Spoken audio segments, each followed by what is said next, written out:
Welcome back to another episode of Beyond the Check Service Industry Podcast. I am Reyshan Parker, and if you have not yet, please go watch my television series now streaming on Amazon Prime and Tubi TV, Beyond the Check, where I hang out with a bunch of awesome chef owners, and they feed me.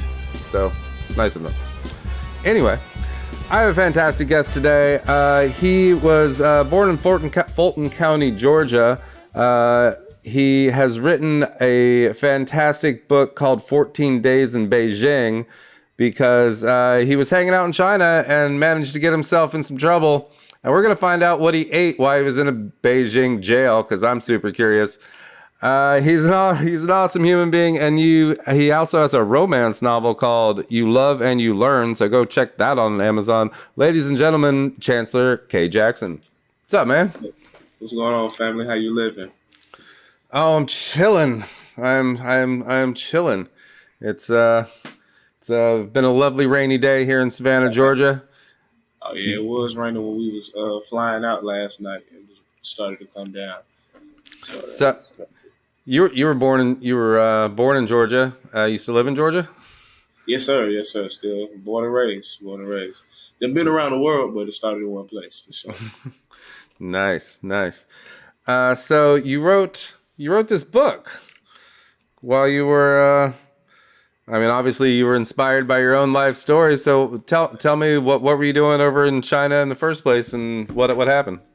Yeah. So after I graduated from college, Stetson University, down in a small private school down in Florida, with a bachelor's degree in communication and media studies, I ironically landed my first job teaching English to children in China. So that's how I ended up out there. China was absolutely amazing. You know what I'm saying? Hands down, the whole experience was like no other. I always encourage people to travel abroad for sure. But if you could live abroad someplace else, and it don't even have to be long. Just, you know what I'm saying? I definitely encourage you to do that and see how much you learn, not only about yourself, but about life in general. So China was absolutely harmonious. The people were nice. Food was absolutely amazing. I enjoy working with the kids. I'm working with kids young as 3 years old all the way up to 14, but I'm mainly working with the elementary school age range. So we was always lit in class. We pretty much just playing games. So my game was always creative, and you know what I'm saying, I make sure we gonna compete and all that. You know what I'm saying? We always had a blast. So I enjoyed working with the kids. It was dope to do that, and then of course just exploring Beijing and meeting the different foreigners. Yeah, man, it was lit. And then. Do you speak Mandarin? Do you speak Mandarin, or did you not need to be able to? I took it upon myself to learn a little bit of it. Now, as far as having a full in-depth conversation like you and I are having, it's not. Right. But I knew just enough just to, you know what I'm saying, move and groove and get what I need for sure. How do you say ni hao? Hello? Yeah. Or is that ni hao. Yeah. Hey, that is the extent of my Mandarin, sir. Check. Facts. Yeah, you can't go wrong with that. There's a greeting right there. All right, just for funsies, how do you introduce yourself in Mandarin? Ni hao ma wa chiao chance. I'm not going to hold you to the correct pronunciation. Yeah. Me llamo Reyshan. That's the extent of my Spanish. And I think I used to remember French too, but I don't. No, not right now. Nah. So you got to eat a lot of authentic food over there, I'm guessing. Oh, yeah. It was definitely nothing like Chinese food we have here in America. No. Completely two different cuisines. And then their food is just healthier in general as well. Fresher. Especially a lot of their products and stuff, especially the sweets and candies and pastries and stuff, they don't have nowhere near as much sugar in. You know what I'm saying? Like ours do. We've become accustomed because we were like, we got to do something with all this sugar, so we just dumped it in everything, and our level of sweetness expands, right? You ever not eat sugar for like a week and then try to eat like a Snickers bar? Yeah, that was me in China. I ain't really eat sweets and stuff like that out there just because it tastes so different. And then the cost for like some candy be the same cost as like some food. So I'm like, I might as well get some food. I'm not gonna get no candy. Smart man. But that's another thing. They price their candy and stuff like that up high, just you know what I'm saying, for that part alone. You know what I'm saying? They don't really want Oh, people. they ain't got it at eye level like we do for the kids? I mean, like, no, I'm talking about like they said Oh, the the price price, is the price is high. you know what I'm saying? So it's like, yeah, you really want it, you're gonna have to, you know what I'm saying? I mean, that's Spend for fair. it. We should do that, like alcohol and cigarettes, right? Not We're just facts. like, if you want to kill yourself with sugar, you can do it, but this Twinkie costs $50. Man. Not facts. It changed people's perspective then. And like, oh no, I'm tripping. I mean, I've oh no, we have corn syrup, so we don't care, That right? part. Yeah, that part, not factual. Actually. Yeah, Like if China was we lit though. nice. Where did you live? Did you stay like in a hostel? Did you have like a host family or? Oh yeah, I had an apartment and I had a roommate, 2-bedroom apartment, 1 bathroom. It was smooth little space. We stayed on the east side of Beijing in Qingnan Loop, so the business district. So we was with people that had a little bit of money, for sure. What was the nightlife in Beijing like? I mean, that's a huge city, right? Lit.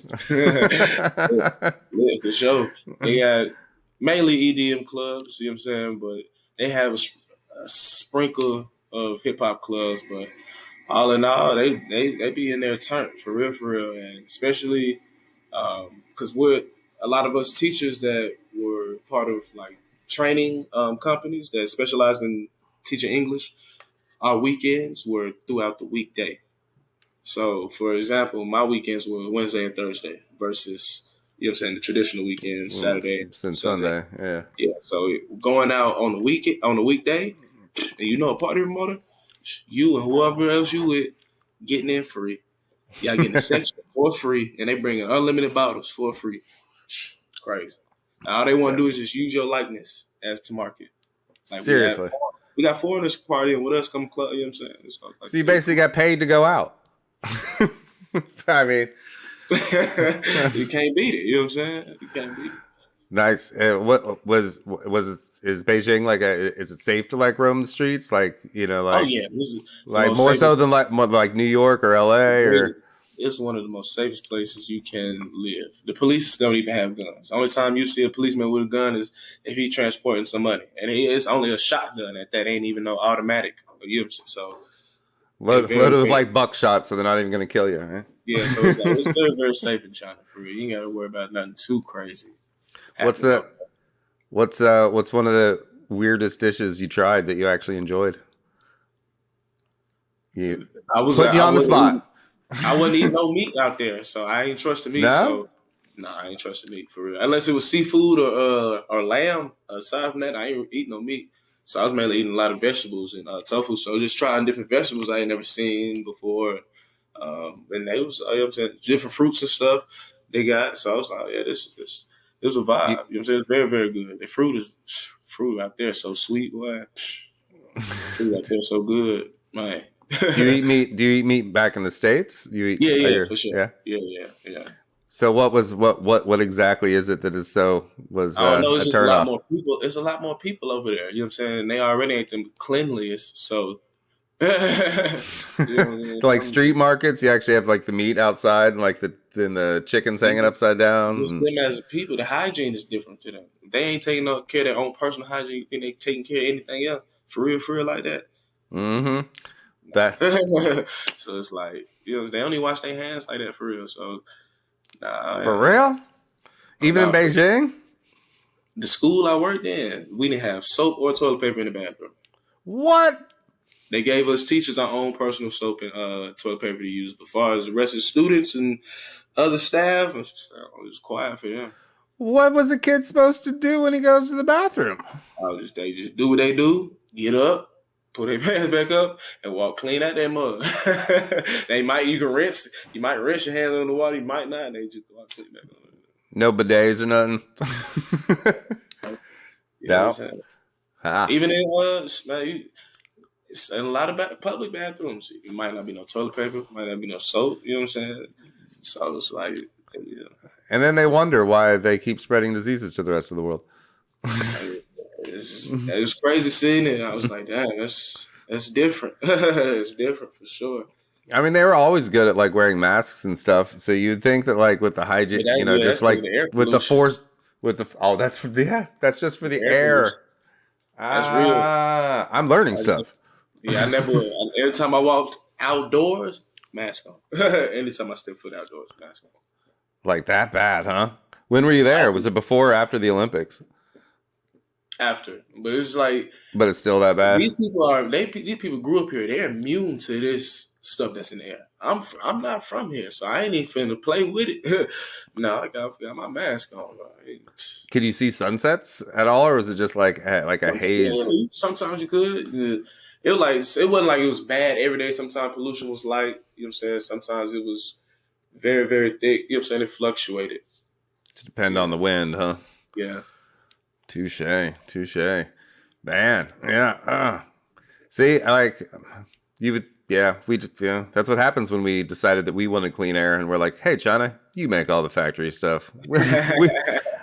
America wants to breathe. We want to see the LA skyline again. Detroit doesn't care. We would have kept the factories. Industrial. Mm-hmm. But anyway, so let's get into the meat of your book. Yeah. What the hell happened? Yeah, so it's about halfway through. My contract is supposed to be a year. So I entered China on October 10th, 2018. It is April 4th, 2019. I'm at the apartment. It's my day off. I'm finna get ready to head to an event to meet some friends and colleagues to network and, you know what I'm saying, team building stuff. But before I go, I was like, all right, I'm a pregame. So I'm in the apartment by myself, drinking some Chinese wine coolers and smoke some cannabis and my little silver pipe. I get done, start getting dressed. So I really make sure I got every last my little final things before I walk out the door. He'll knock at the door, curious to see who it is. Look through the people, and there's still 3 officers from the Beijing police. I was like, oh, yeah, like, spook now, you know what I'm saying? You know what I'm saying? What? Spook. Just gonna put everything up, open the door. They walk in, sitting there questioning me about drugs. Now I'm from Atlanta, the city of finesse. You live by the finesse, you die by the finesse. So he like, asked me about drugs. I'm like, drugs? What you talking about? I don't know. What? Yeah, passport? Yeah, he might want to see my passport. Let me go grab my documentation. Got me confused with somebody else. So I go grab all my I'm a teacher, man. grab all my documentation, hold on the table. He going over the other 2 officers. They just walking around the apartment, just scoping it out. And time passes. Another officer enters the apartment. He has something in his hand. He hands that item to the officer that I was originally speaking to. And that officer communicates to me that I need to pee into the cup. So it's a drug test right there on the spot. I was like, oh, yeah, it's over with. It's over with. It's over with. So do the drug test. They just straight up like knocked on your door because there's no rights in China, apparently. Yeah, they can do that to foreigners at any point in time, no matter where you at. Jesus. Just stop you on the street and be like, pee in this cup. They'll take you somewhere private, but yeah. But still, that's fucked up. Yeah. Damn. So you peed in the cup. Failed drug test, of course. So now, at this point, it's about 8 officers in the apartment. And you know what I'm saying? They ransacking the place. One officer, he speaks English fluently. He's questioning me about failing the drug test. When was the last time I smoked? If I had any more? Who I get it from? Blah, blah, blah, blah. Now, like I said earlier, you live by the finesse, you die by the finesse. So we going back and forth. Mind you, I'm still high as Orion. The moment is big. I'm pissing down my leg, yet still trying to keep my composure. So first, you're like, this is China. I don't know when I get out of this motherfucker. Every question he poses to me, first thing that comes to my mind, I'm just blurting out. First answer, I ain't even think about it, just blurting out. And we just going back and forth. And it got to the point where I was catching myself in my own lie. So I knew for a fact he more than likely was catching me in it. But you live by the finesse, you die by the finesse. So we just stayed going back and forth. And then once he realized I won't give him any type of information he could work with, he just made it clear that, you know what I'm saying, the stray was up, caught red-handed. You know what I mean? So I'm like, I died by finesse. You know what I mean? It's all good. I live to finesse another day. Now I got to hold myself accountable. So I fess up to it. They confiscate everything, throw the cuffs on me. We get in the van. Now we just riding from precinct to precinct. We do an official interrogation, and it's dramatic because they take me to the basement of the precinct, into this white room, and in this white room is a all metal chair that looks like an electric chair. So they walk up to the chair and they open it, and they looking at me, and I'm looking at them, and then I look at the chair, and then I look back at them. And they looking at me like, I sit down. I sit down. This chair locked my shins, thighs, waist, chest, and arms all in one place. Only part of my body I couldn't move to my head. So what the fuck? we do my whole interrogation like that. But by this time, that gave me plenty of time to come up with a good story to finesse their ass with. So I gave them my fabricated story. They brought the transcription over for me to read it. Mind you, it's all written in Mandarin, so I have no clue what it says. But I signed and thumbprinted like they say. They released me from the chair. Go upstairs, do my mugshot handprint, and they throw me back in the holding cell. And now I'm just in there reflecting on everything the whole day. Like from the start, what could have done differently? What I could have did better, what I could have said better, just sitting there reflecting. High finally coming down, so now I'm fading in and out of consciousness. Hours pass, they come get me, walk me to the library, bring my best clothes, let me get dressed. I'm like, oh, shit, bet, all right, bet. I get dressed, I'm waiting for the next set of orders. They had me follow them through a door behind the front desk in the lobby, and now we in a hallway. At the end of the hallway is a small room crowded with officers. So I'm following the CO to this room. And as I enter the room, I can only guess or assume that this is some form of evidence room, just because I see evidence bags everywhere. No sense of organization, structure, nothing. It's just hoarded. But in the center of the room is a table, and in the middle of the table is everything that was confiscated from my apartment. So the officer sits down, and he weighs the cannabis right there up in front of me. Now, one, this is an interesting phase within the book because as a reader, you're curious to know how much does he actually have. Two, when have you ever heard or seen law enforcement weigh whatever they just confiscated from you right in front of you? I thought that was different. And then three, I don't receive any information whatsoever in regards to how this process is about to play out. Right. No Miranda rights. No lawyer. Yeah, I don't have this. The whole story. Do they even have lawyers in China? Like, I don't even know. I don't know. I don't know. Yeah, that's all right. We don't know. We don't know what's going on until they just finally tell you to come on. So, with that being said, the only information I was able to get was signs and messages from my ancestors, my higher powers, my guardian angels, whatever you want to refer to them as.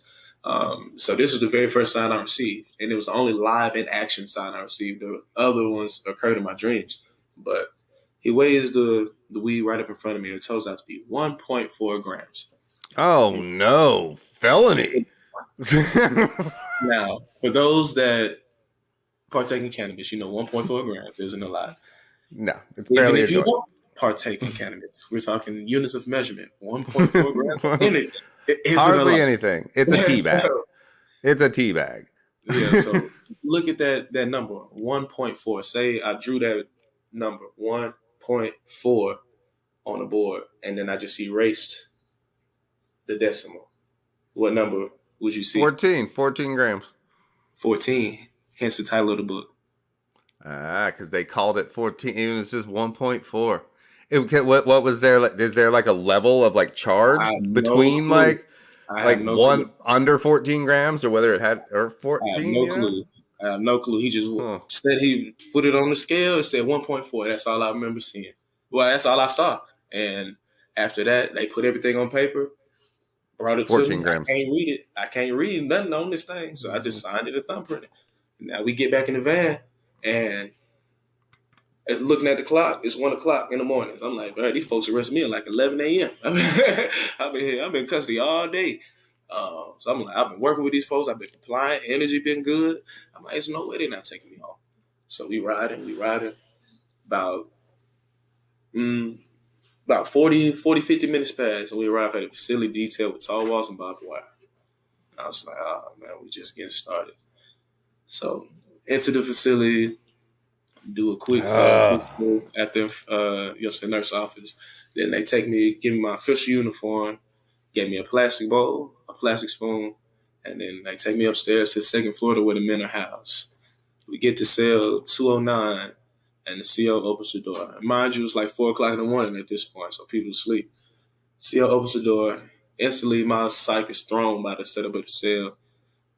I see a huddle of bodies sleeping. In the book, I describe it as it looks like a slumber party. So it's just bodies sleeping on wood. Across from the slumber party are 2 inmates, Chinese inmates, standing up against the wall, wide awake, watching them sleep. So, of course, with them, you know what I'm saying, few being up, we make eye contact, and we just got this awkward moment of confusion because like, what the hell are you doing here? Yeah, the last thing they expected to see this brother with locks come walking through the door. Bless you. Appreciate it. And the last thing I expected to see 2 Chinese motherfuckers watching other Chinese motherfuckers sleep. So we just got this. We just like, what is going on? Like, so I do a head count. Okay, including me, it's 15 of us in this cell. All right, I count the beds. All right, it's 9 beds. Well, it makes sense why I look like a slumber party there. So I take a step into the cell. To my left is the bathroom. It's its own separate room, but the walls are made of glass. You got a basic sink, a squat toilet, so pretty much a hole in the ground. You got to squat over, and the shower wasn't nothing but a. I've lost you.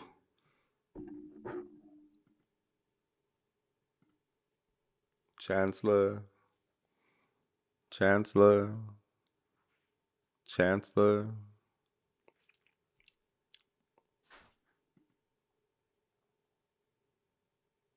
Chancellor. Hey, you're back. Yes, sir. Blacked out for a second. All right, I think we were at after walking in the cell. You counted the beds. Oh yeah, so count the beds, which ain't nothing but wooden bunks. 9 of them in total. Like you take one big step into the cell, that's where the bunks start, and they all align to the right of the cell and stretch all the way to the back. So it's like a small little alleyway, like an L, to walk through the cell, and the beds are all on this side. Bathroom right here, like I said, shower, water hose, duct with a shower head duct tape to it, sink, squat toilet, hole in the ground, regular sink. Got black mold coating the walls, nets and stuff flying around. So it's not the most sanitary place, to say the least. Mm-hmm. So I approached the slumber party trying to find a spot to lie down, and one of the inmates that's taking watch wakes 2 people up, and they make room for me. And I put my bowl and my spoon and the cubbies up underneath the buds. And I lay down between these 2 Chinese dudes, my hands on my chest. I'm standing at the bright light on the ceiling. And that's when reality fully kicked in. Like, I am in a Chinese fucking jail. Yeah, I'm in here. I don't know what's happening, what's finna take place. Nobody knows I'm in here. It's not looking too good. But I got to hold myself accountable. You know what I'm saying? I can't even. How long until they let you make a phone call or call anybody? I ain't make contact with anybody till day 7. Damn. Yeah. So that whole time you're just like, I could be here for the rest of my damn life. I don't even know. Man, just sitting there. I know I'm gonna be good. I knew that though. Like when they first sat me down in the van, I was like, I knew I was gonna be good. I don't know how this thing's gonna play out, but I know I'm gonna be good when it's all said and done. Take note of every minor detail because it's gonna be a great story to tell once you got in this predicament. And most importantly, enjoy this high one last time because we don't know what's gonna happen to us, boy. That's all I said to myself before embarking on the journey. Damn. So yeah, man, we was locked up 24 hours a day, 7 days a week, 15 men in one cell, 9 wooden beds, 3 soups a day, and no yard or nothing, just stuck in that cell. Sitting in the cell, boy. Son of a bitch for 1.4 grams worth of weed. Yeah. Well, don't smoke weed in China. Yeah, that part. How the hell do you even find weed in China? Man, I wouldn't even think I didn't even think you could. Me neither. bro. I'm telling you. But lo and behold, it's crazy. I had 2 different plugs while I was out there. Dang. Yeah, So you eventually got out, obviously, and yeah. Eventually get out.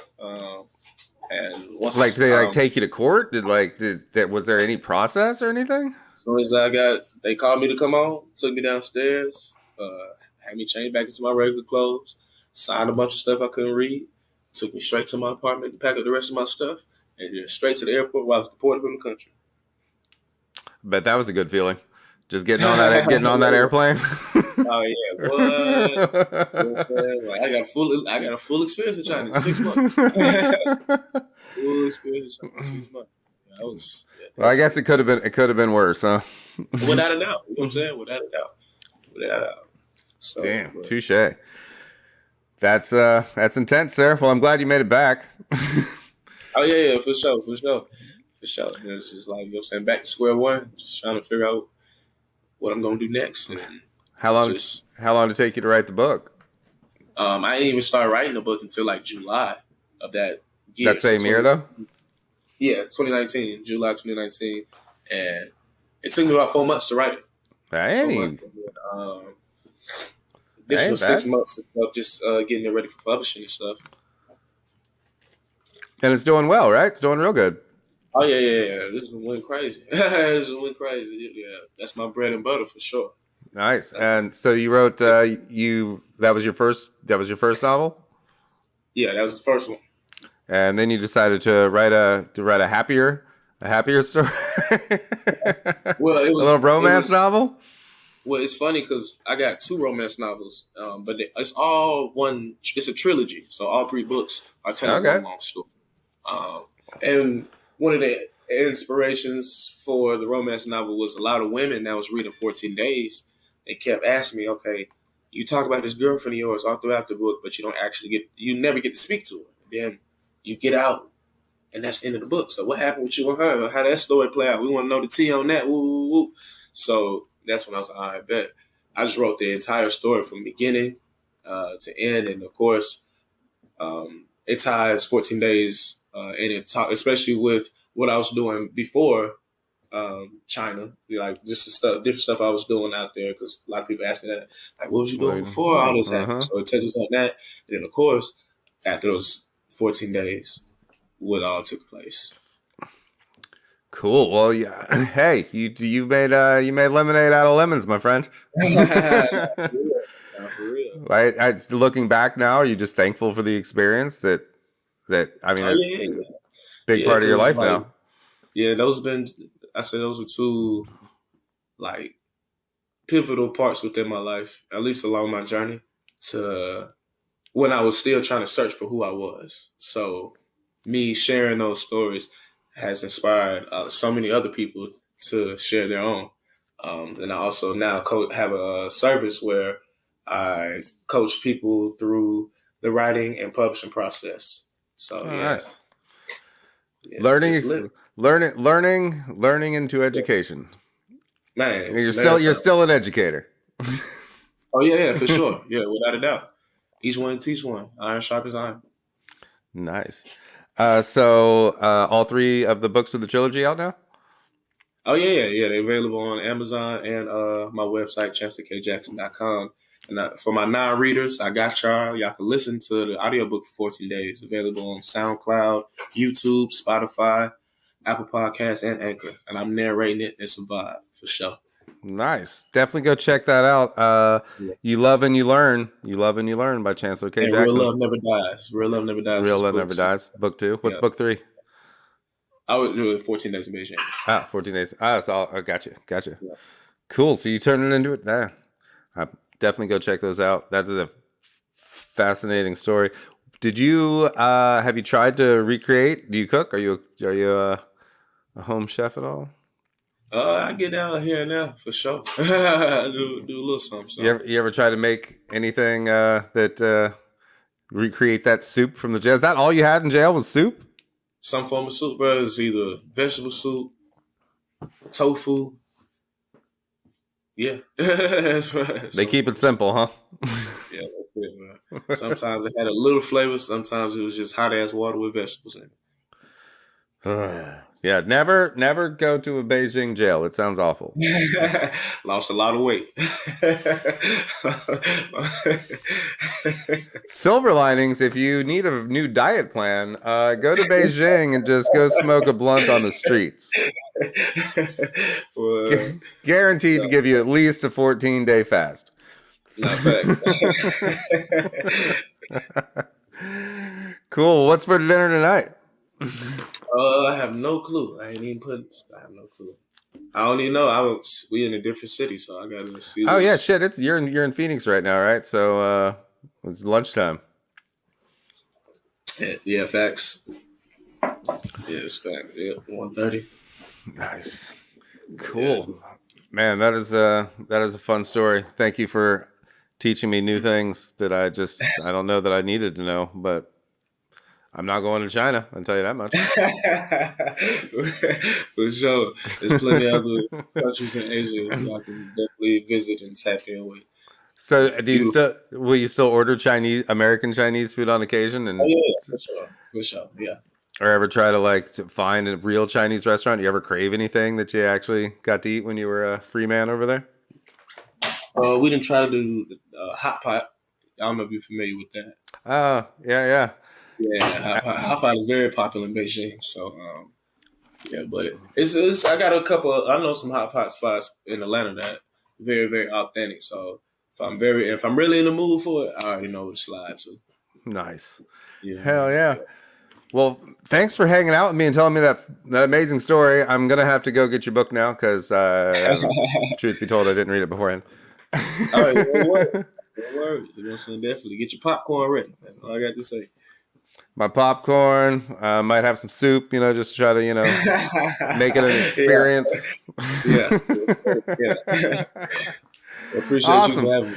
Yeah, sir. One more time, you want to give a shout out where people can follow you and get your services? They're trying to get their own novel out.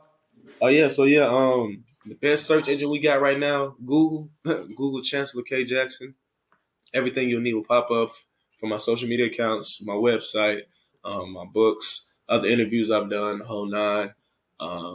Definitely, if you any aspiring authors out there, you can visit my website, chancellorkjackson.com, and you can sign up for a free consultation so we can tap in further, and I can explain what we do at Collect Publications, LLC, and see, we can make magic for sure. Get the magic made. You know what I'm saying? I want to leave you out with this message. It's from Nipsey Hussle. And for those that don't know who Nipsey Hussle was a mogul, philanthropist, philosopher, serial entrepreneur, and well known for his music and his clothes. And the message is long-winded, running through this life like it was mine. Never settling, setting every goal high. 1,000 burpees on the path to my own self-destruction or success. But what is a mistake without the lesson? You see, the best teacher in life is your own experience. And none of us know who we are until we fail. They say every person is defined by their reaction to any given situation. Well, who would you want to define you? Someone else or yourself? Whatever you choose to do, homie, give your heart to it. Stay strong. You are living it, sir.